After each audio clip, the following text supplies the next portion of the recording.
대출받기 요즘 더 힘들어졌다는 얘기 들어보셨나요?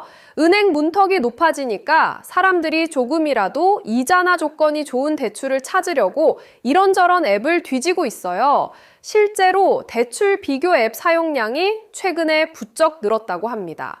대출 비교 앱이 뭔지 모르겠다고요? 쉽게 말해서 여러 은행이나 금융사에서 나한테 맞는 대출 조건을 한 번에 비교해 볼 수 있는 앱이에요.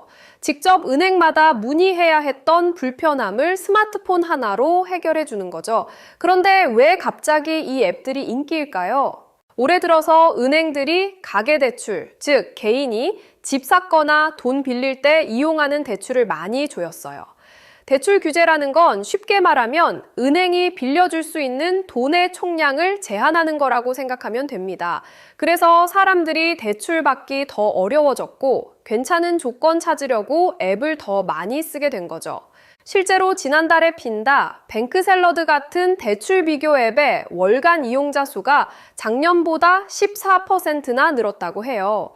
정부가 대출 규제 완화 대책을 내놨지만 체감은 별로 없다는 반응도 많습니다.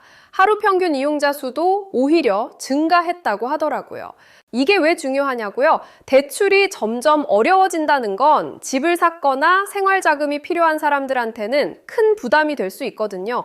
조건이 좋은 대출을 찾으려면 앱 등을 통해 꼼꼼히 비교하는 게 필수가 됐어요. 하지만 대출을 무턱대고 신청하는 건 주의해야겠죠. 어디까지나 앱은 비교만 해주는 도구일 뿐 실제 대출 가능 여부는 은행이 판단합니다. 정부가 일부 집단대출은 규제를 좀 풀겠다고 했지만 일반적인 주택담보대출 같은 건 여전히 문턱이 높다고 해요.